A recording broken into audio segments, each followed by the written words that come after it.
Next up, though, is some food for thought. I spent a lot of time reading up on this issue of behavioral science. And, sometimes when you come to the investment dialogues, you literally think you're going to come there and all you're going to talk about is how the markets are performing, what's the right thing to go into, what's the hot thing, what's not the hot thing. And when I saw this topic that Adam is going to be touching on, of course, him being the expert, Adam is the head of behavioral science at Standard Bank Wealth, I started reading up on just how irrational we all are and how many theories have been written about how we make decisions. So bringing it back home to kind of making the investment decision, please put your hands together for Adam Gottlich. He's the head of behavioral science at Standard Bank Wealth, and he's going to take us through some insights of how we actually make decisions. Some of it is a bit scary, so I would suggest you kick back, relax, don't be too bothered that you're doing some of the things he's talking about, because apparently it means you are normal and you're a normal human being. And then, of course, as soon as Adam is done, he'll be joining us on the panel discussion, and we'll get through the debate of where we are when it comes to ETFs and where we ought to be going. But for now, please join me in welcoming Adam.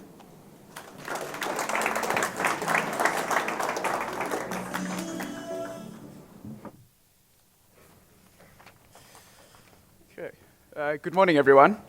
So my name is Adam. I am head of behavioral science with Standard Bank Wealth, and in all seriousness, I really love my job because what I get to do every single day is understand how people make decisions. And fundamentally, as people, we are so irrational. We think we're incredibly rational. We think we're logical, and we think we always make the best decisions. And basically what I get to do every day is to see examples of just how we don't do that. So what if I told you that the price you would be willing to pay for a wireless keyboard could be determined by the last 2 digits of your ID number? Or that the wine that you choose to buy can be determined by the type of music you listen to?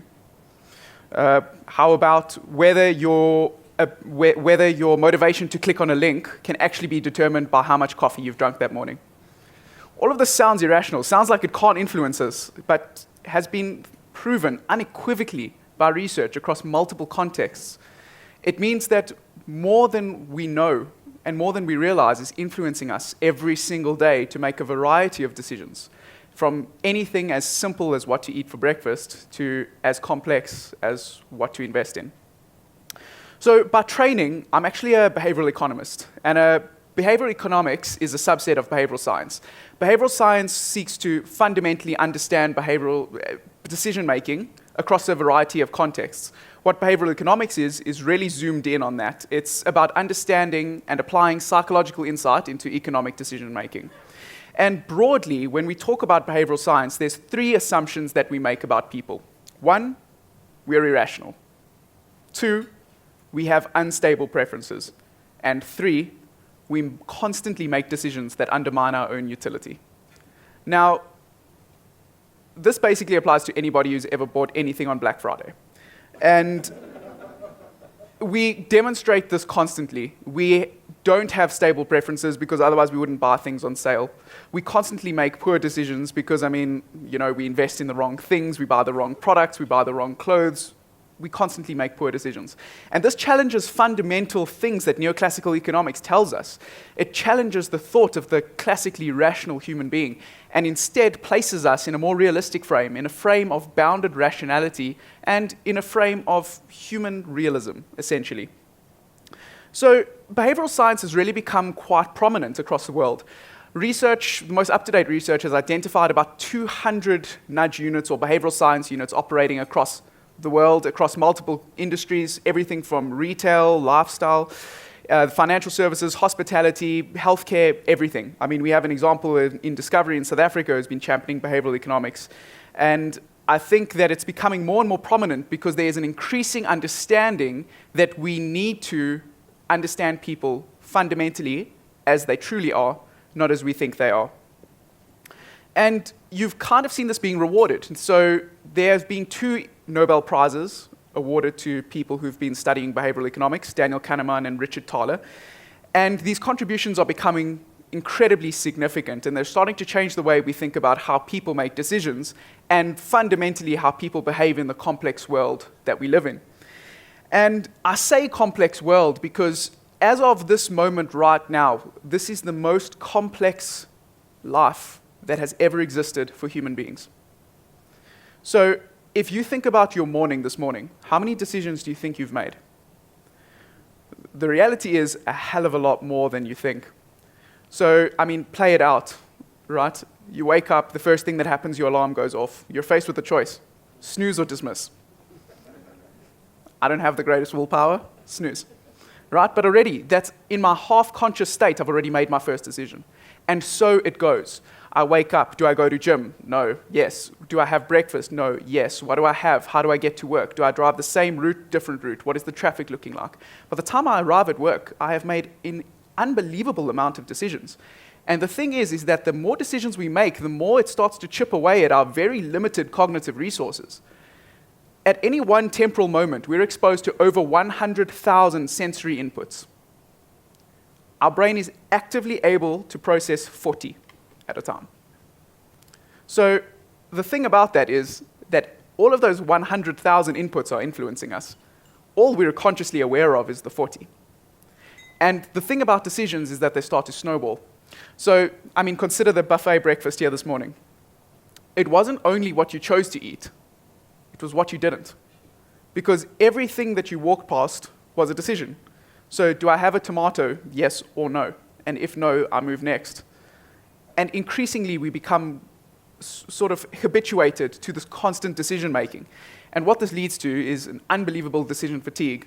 So you find people will actually make poorer decisions the more fatigued they are, which is why research has actually shown us that the quality of our decisions significantly degrades in the afternoon, which is why people are far more action-oriented in the morning as well. So the complexity of modern life is such that in the last 2 weeks of your life, you would have been exposed to more data than every single ancestor prior to your great-grandparents combined. In the last 2 weeks alone. I mean, to think about that is quite staggering.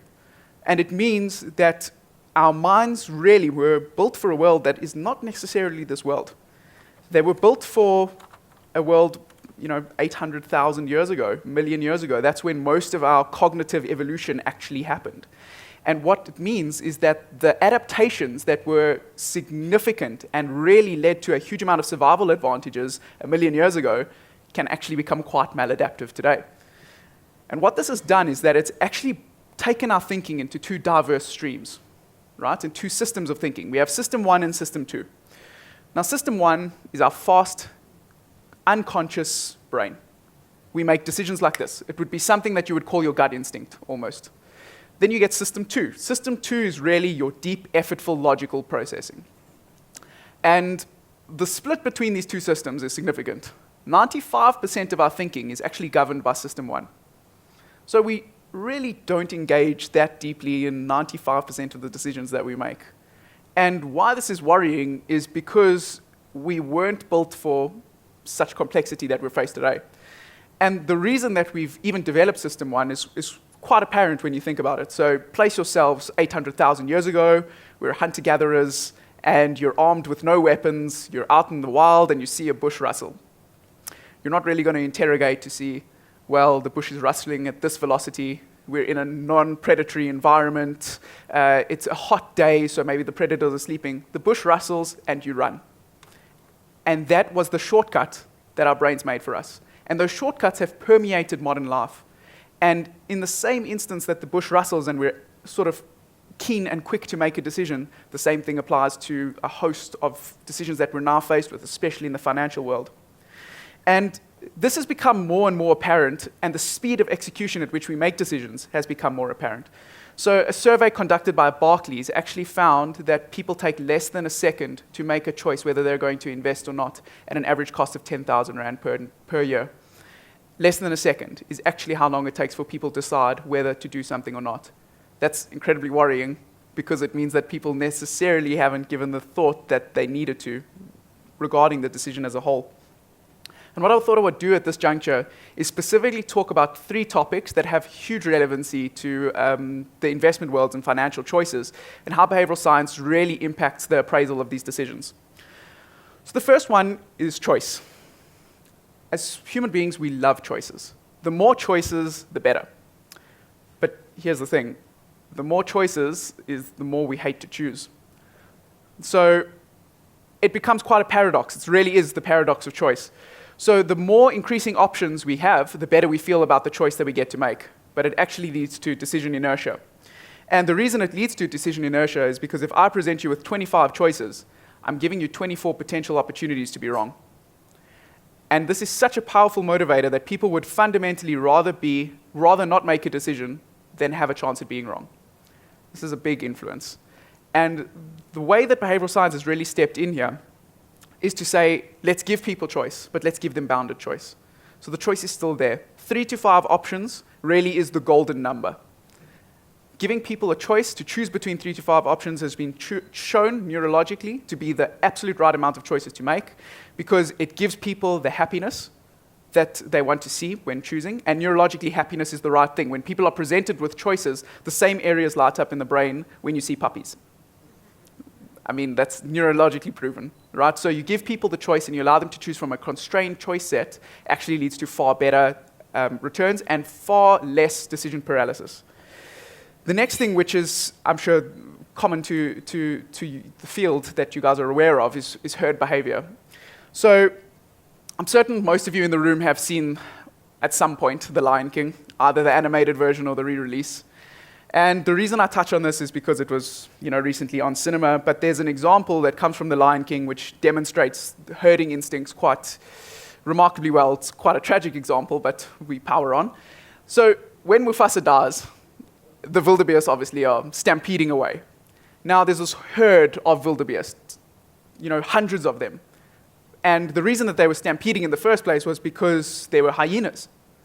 But the thing is that only 2 or 3 of the wildebeest actually saw the hyenas, and they started running. The rest of the wildebeest looked to those running as a signal to do the same. And so they stampede, and so unfortunately, James Earl Jones met his demise. But what this leads to, it leads to decisions that we take purely by social information. And as human beings, we are unbelievably susceptible to social information because we're not that different from the animal kingdom, right? And I can categorize this for you in 2 words: fidget spinners, right? That thing happened. And the only reason it happened was because everybody seemed to have been doing it, right? The other fantastic classical example from an investment perspective is the dot-com bubble, right? People fundamentally were ignoring investment fundamentals, and they were getting into this hype of wanting to absolutely invest in these companies, right? What happened? Well, the market peaked, investment capital dried up, the bubble burst, and there were steep investment losses. But the reason it happened in the first place was because, well, everyone else was doing it, and so it seemed like a wise thing to do. Behavioral science has actually shown that the best way to counter this herding instinct is with a technique called social labeling. So you label someone as something to temporarily change their self-concept, and you get a huge return, and you actually get behavioral change. So, for example, yes, everybody may be investing in Bitcoin, but the best investors are pursuing ETFs, right? You completely change the narrative, and you reframe the self-concept so that people align themselves with the best investors and not necessarily the market at large. Finally, the last thing I really want to touch on is around complexity. And it was mentioned, earlier about One Invest, making it simpler. And as human beings, we have a fundamental aversion to complexity. Think about South Africa as a whole. Our financial literacy is exceptionally low. We have a huge aversion to anything complex, and we get to a stage where South Africans are massively under-saving, let alone under-investing. And this especially happens when our perceived self-efficacy is low. So when we think that we can't do anything about it, that's when complexity becomes most averse. And you can see complexity aversion even in sort of popular culture. So if I had to ask you what the theory of relativity is, you could tell me it was E equals mc squared. If I have to ask you what the underlying math behind that is, we would all walk away very sad at how maybe stupid we are, and because we don't understand any of that. But the whole reason the theory of relativity permeates popular culture is because it's so simple, and we like simplicity. So this has even been shown in IPOs based on company stock tickers. So research was done to actually look at the initial investment that companies were receiving at their IPOs, and they found that IPOs that were perceptually fluent and simple, ABC, received far more investment than stock tickers that were perceptually difficult, like QFX, for example. And that sort of thing is just one example of how we disengage with complexity. And the thing here to counter complexity is about reframing the narrative. And I use narrative intentionally because for hundreds of thousands of years, we've been talking in stories. Avengers broke $2.8 billion because it tells stories. And what we need to do more of is tell stories. Stop talking about returns and start talking about stories and narratives. Make clients the heroes of their own journeys and frame the story in such a way that it makes sense to them and is simple. If we do that, we align to how the brain fundamentally wants to communicate. And the little areas of the brain that activate when we watch movies will activate when we talk to people about their finances, which means that people can process it far deeper, far more effective, and will be far better placed to make a decision. So I see that my time is running out. I really could talk about this all day. There is a stack of theory and academia that has been applied in sort of the financial service world to understand people in a far more meaningful way, in a way that is truly reflective of the human experience. What I think I've hoped to do is just to unlock some of what behavioral science is and how it applies to the financial world, and just give you a taste of the sort of broad application that it can have. Because behavioral science really does have application wherever anybody has to make a decision, whether that is staff, customers, you or me. Anywhere we have to make a decision, we are being influenced by things that are beyond our control. And the general rule of thumb is that if you think it hasn't influenced you, it probably already has. Thank you.